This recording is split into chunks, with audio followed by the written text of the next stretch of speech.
Okay, we're recording. We're recording. Okay. Hello. Today, we will be answering some Qs. I will be Qing your A's.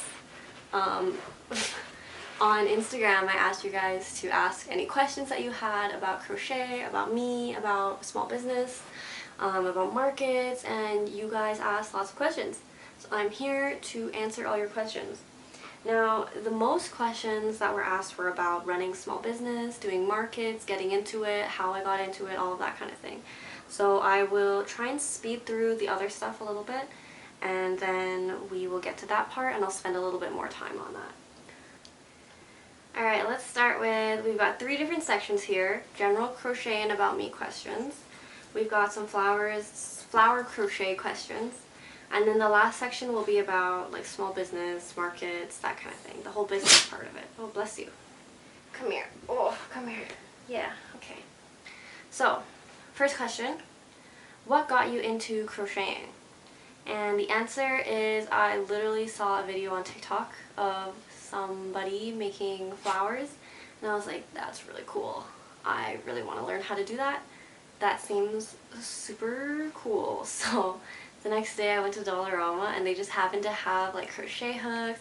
Honestly, they probably always have it, but I just never noticed it before. But I bought a bunch of yarn and they were like little mini yarns, like little tiny skeins of like super thin yarn, like almost thread. And I tried to make a bunch of stuff with that and it was so hard, and I put it off for like a month or two.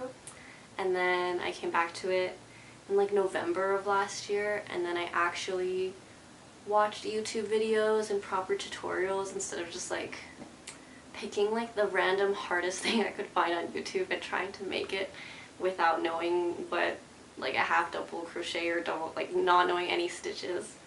So, and how did you learn to crochet? I started with YouTube. Actually YouTube and TikTok, because the first thing I made was this little like stress ball thing, and it was this big, and it was literally just a push ball, and it was like a whole bunch of different parts, and I had to go on TikTok and like track down all the different parts and then try to make it from that. But you know, I had a very inconsistent tension. The ball was like super full of holes and everything, but the first flower I made was lavender. And it's very easy because it's a very, once you learn the pattern, it's very repetitive and it's pretty mindless. You just repeat the same pattern over and over and then you get a lavender.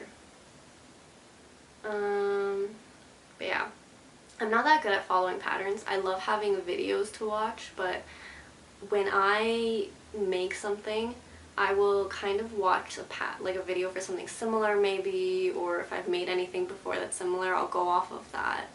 And then when I actually end up making it, I do it very visually. So I will just crochet whatever will get me the shape that I want. And what happens is I end up putting my hook into like places that it's not supposed to go, and like non-standard stitches, and like anything I can do to get it to look the shape that I want it to look. But then as a result, it's really hard for me to write patterns for stuff because I don't know how to explain this stitch, because it's like a single crochet, but it goes into, it's not the front loop or the back loop, it's kind of like the end stitch of the other stitch on the other side, and then it gets very complicated. So I'm not good at following patterns because I just veer off and start doing my own thing, and I'm not good at, it just takes me a long time to write them.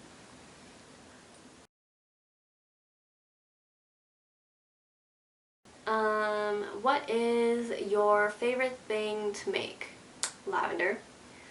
Forget-me-nots are fun too, but assembly is so annoying. Basically, for all of these things, like, I love the crochet part of it. Assembly takes forever sometimes. But forget-me-nots are so fun because you make all these tiny little flowers. You get this big pile of like a bunch of tiny little flowers, and then putting it together is like kind of intimidating, but it's worth it. It's worth it. What's one product that you've made that you're the most proud of, or the favorite thing you've ever made? Okay, the Spirited Away bouquet that Chihiro gets in the beginning of the movie. It's like a goodbye present from her friends, and it's a bunch of pink and dark pink sweet peas. Those are my favorite. I will also probably never make those again because I have no idea how I made them. I made them like all within a week not even a week, maybe like a weekend, for a little art show, local art show that was with a craft fair that I did. And it was so fun. I got so into it. I made so many, and the thread was like really thin. It was like almost micro crochet. I think it was like a 2mm hook, and I don't actually know what the definition of micro crochet is, but if it's like small, in my brain it's micro crochet. But that was one of my favorites. And the other thing is I did a commission recently for 2 little bouquets of a strawberry theme and lemon theme. I'll put a picture of it, but that is also one of my favorites, and I really like making little fruit. I was trying to make strawberries small for a really long time because I do have some strawberry earrings, and I couldn't do it. I don't know why I didn't just use a thinner thread, because recently I've been using a lot of this. I'll show you the difference. Here's a pink. This is like 4-ply standard acrylic yarn that you can get at like Walmart, Michaels, Craftsmart. This is a slightly thinner yarn. It's either cotton or something called milk cotton, which I don't actually know what that means, but I got it on AliExpress because it's just thinner, but it's still fluffy, if that makes sense. You know how like cotton handicraft yarn is like very rough? I don't like it as much, but I do like that thinner yarn lets you have more details in it. Crochet flower questions. How do you make the stems for your flowers? So for the flowers, I use something called floral craft wire. It's honestly just 18 gauge wire. I get it on Amazon. I'll put the link in the description below, and I'll post a picture of the listing, but it's really long. There's like a couple different listings that are all the same thing, but they're really freaking long. I think I might have... Yeah, okay. So they're shorter. But recently I've just been leaving them long and folding up the ends of the bouquets, because if I make a really big bouquet and I only have one shorter length of flower, what happens is that if I put this one up here and this, like, put the same one down here, the ends of the difference between the ends, let me just grab 2. Like if I want to have this and then there's some flowers in the middle and then I have this, it's like, what is this? This is not ideal, because then if I wrap it like this is just like flinging, you know, it's not good. So I've been just using, it looks a little bit ridiculous when you just look at the one flower, but it is much better and the bouquets wrap much easier. So it is what it is. I wrap it with yarn. I used to not do that, but I wrap the whole and length of the wire in yarn. It does come like wrapped in that green paper stuff, so it looks already green, but I like having the different greens in the flowers. I don't know, it's not necessarily more natural, but I just like having a little bit of variety, and I think it looks a little bit more cohesive when you wrap everything in yarn, even though it is kind of a lot of work. Would you make flowers from different games or series? For example, Silent Princess from Breath of the Wild. Yes, oh my god, 100%. I just made the Glazed Lily from Genshin. I love making, I play a lot of video games. I haven't actually recently, so it feels a little weird to say. Oh my god, that's so rude of me, sorry. But these video game flowers all take me really long because they're freaking weird. And so I don't think I'd be able to make enough to make my money back because it takes so long. So there's that. And next question, how do you not get tired of making the same things / same flowers over and over again? I do get tired of it, but I do kind of like the mindlessness of just like watching a show and making flowers for like a couple hours. You know, I switch between different types of flowers. A lot of them are pretty different processes, like making these tulips versus making fluffy or puffy tulips. It's very different. I also, sometimes I just take a break, try making something new, or experimenting, doing emails, I don't know, just, I do get tired of it. but it is what it is. This is the big bulk section of small business questions and market questions. So a big question that I got asked a billion times is kind of a multi-parter. What do you do for a living? Is your small business your main source of income? Do you have any advice on managing your crochet business and your job, and is your job art related as well? So let's start by talking about my job. I always call it my job because that's like what I went to school for. I am a medical radiation technologist. So I work at hospitals, I work in cancer centers, and that is the job that I went to school for. Right now, I have the opportunity to be in a position where I am a casual/temporary employee. And what that means is that I tell them what days I'm available, and they just give me shifts on those days. I'm not a permanent employee. I don't get benefits, I don't get pension or anything like that. But I do have the flexibility of working whenever I want. Now, the other half of that is that, sorry, there's a car. The other half of that is that if I want to work full-time and they're not that busy and they don't need me, I don't necessarily get those shifts. So for the past year or two, it's been really, really consistent. Like, I'll just say, hey, I'm free full-time, I get full-time shifts. Or, hey, I'm free, 4 days a week, and then I just work 4 days a week. I'm allowed to take whatever time off. It's not paid, but it is a very good opportunity. Now, recently, in the past month or so, maybe even more than that, I have been only working, I think this week I have 1 shift. Last week I worked maybe 2 shifts, but I've been requesting for more shifts, but they're just not busy right now. Pros and cons.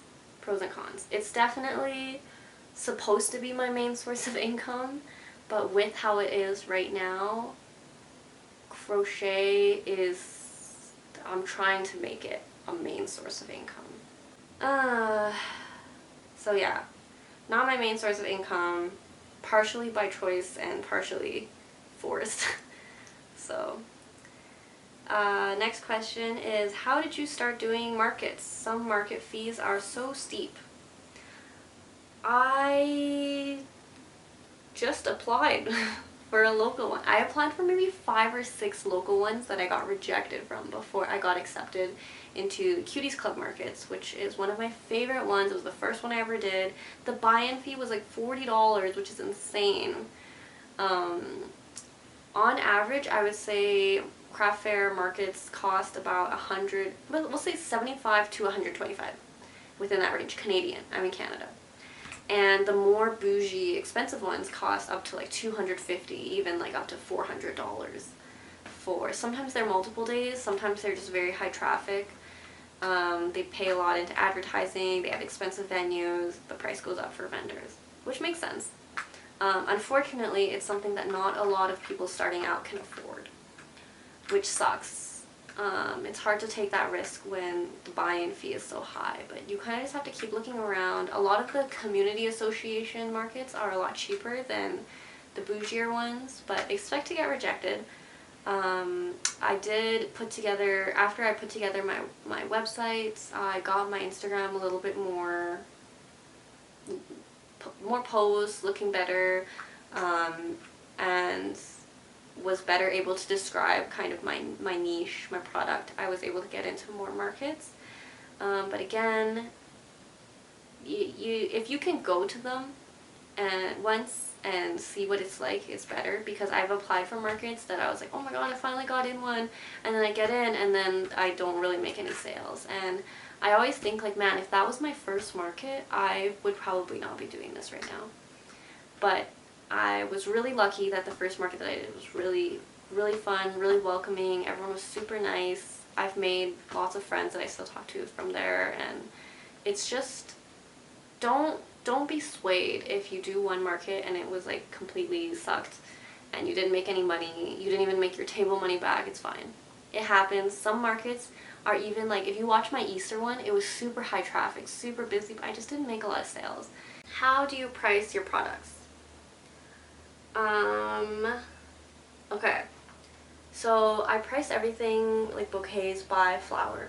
So let's take one flower for example. Let's say this flower takes me 30 minutes to make. I decide what I want my hourly wage to be. Let's say $20 an hour. So if it takes me half an hour, that would be $10. I add a couple dollars. No, I add maybe like $1, not even. Let me think about this. Okay. Time taken, materials cost, and then a little bit extra. So I basically take the $10 and then I'll add maybe $2 for cost of materials and invisible fees. What that means is it's not just how long it took me. The materials are insanely cheap because yarn is pretty cheap. This new milk cotton yarn is less cheap, but acrylic yarn is very cheap. The stems are very cheap. Like it would cost less than $1 to make one flower, probably. But if I only charged by time taken and the materials, I would lose money every time I have to pay for a market. I would lose money from processing fees, from registering my domain, from all the packaging that I buy, from the materials that I bought for market display. All of these extra fees, I would be losing money. So what I do is I take the hourly cost, I add the materials cost, and then I add a little bit extra just to cover all of these other fees and things.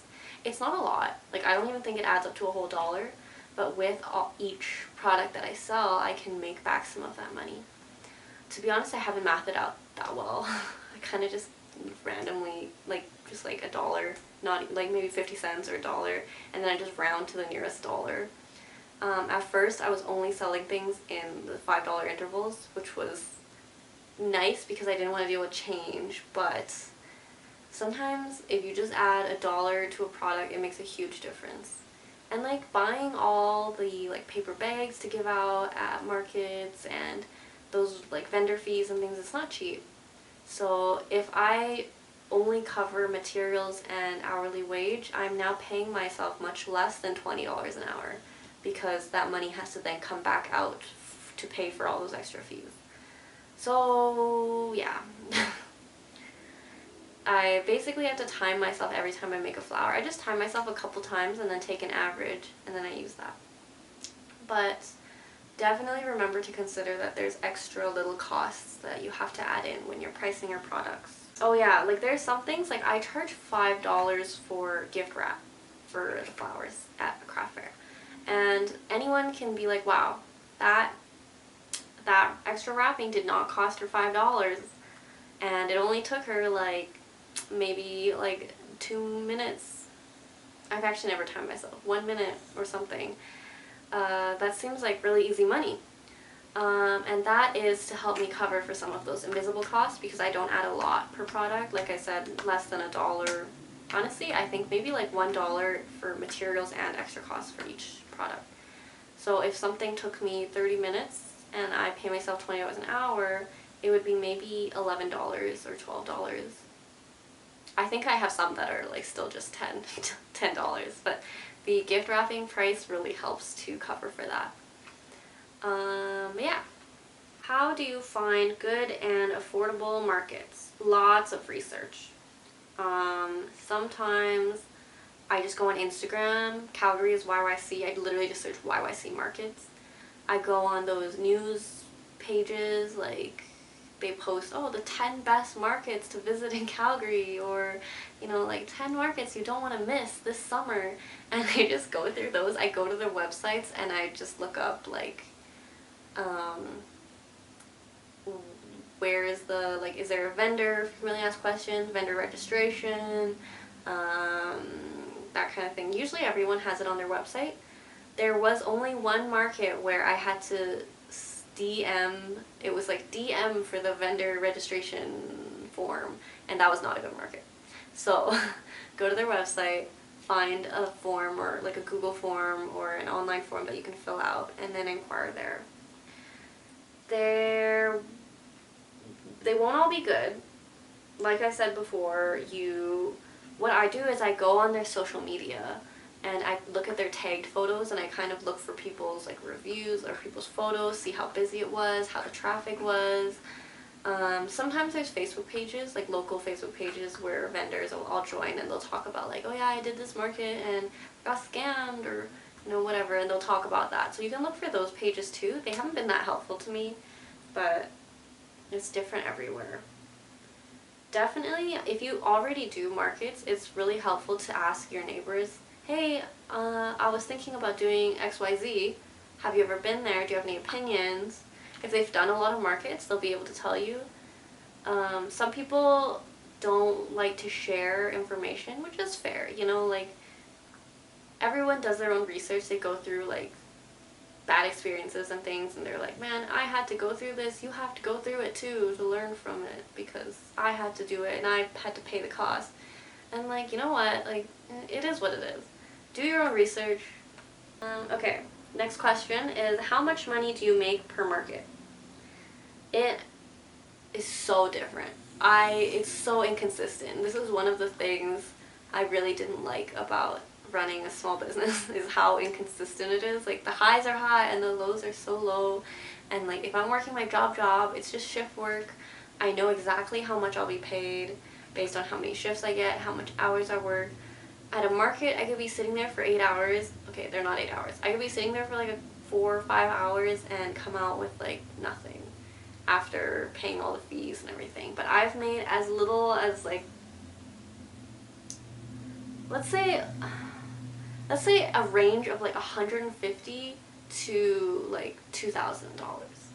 So it's definitely a huge range, and I bring the exact same stuff to the market. My display will change a little bit, but ultimately it will really vary depending on the market. It also depends on like how long the market day is, if there's an event, if it's multiple days. That kind of thing will really change how much you might make. But yeah, these amounts don't include the cost of materials, the table, or you know, all the packaging and like invisible costs and things like that. Okay, last question. Could you make some flowers in a bundle? I don't know if you can see, I'm looking at my phone. I'm not just like staring at my feet. Could you make some flowers in a bundle so it'd be cheaper, like 20 flowers for a certain amount? I cannot.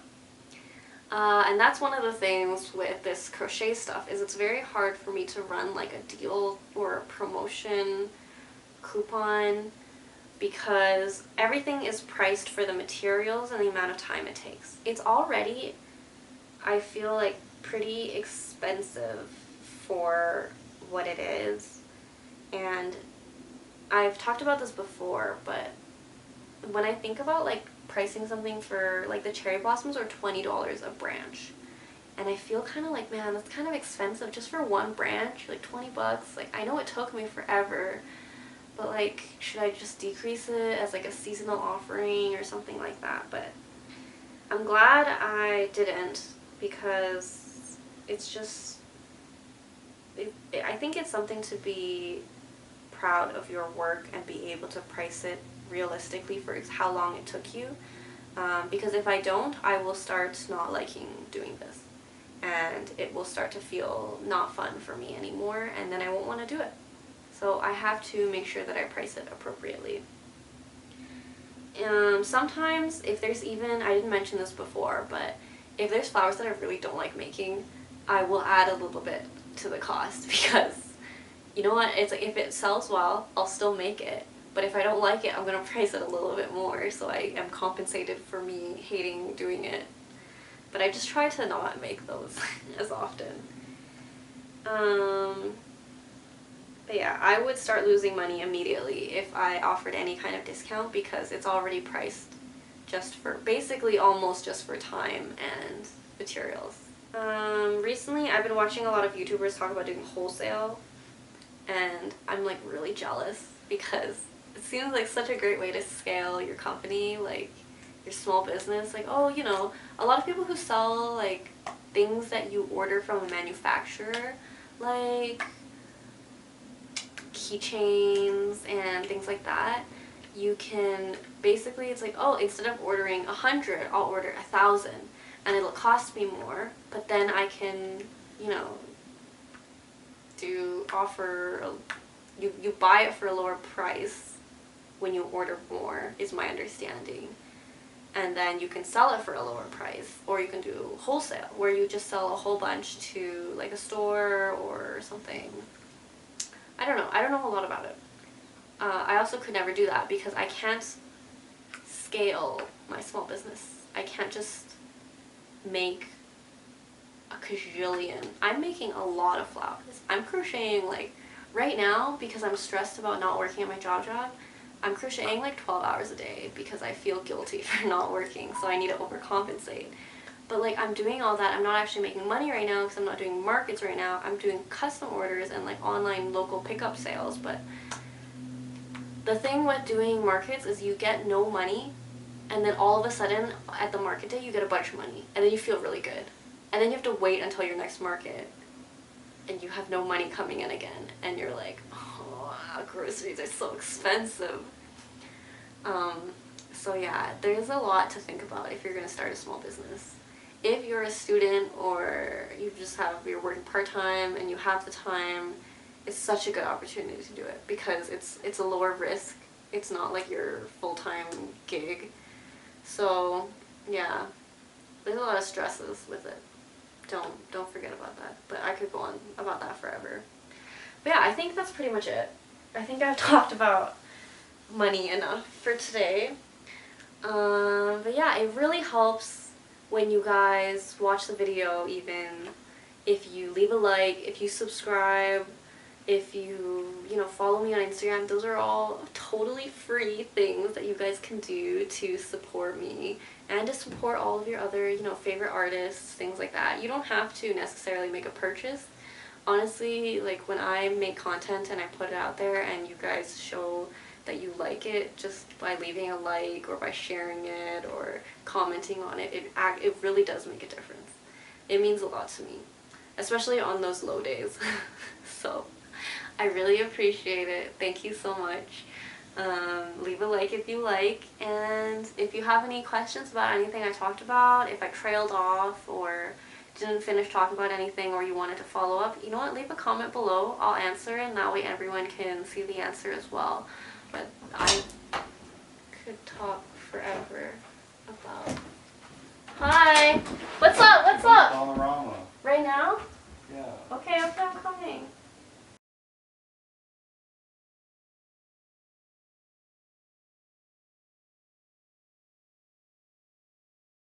Okay, bye.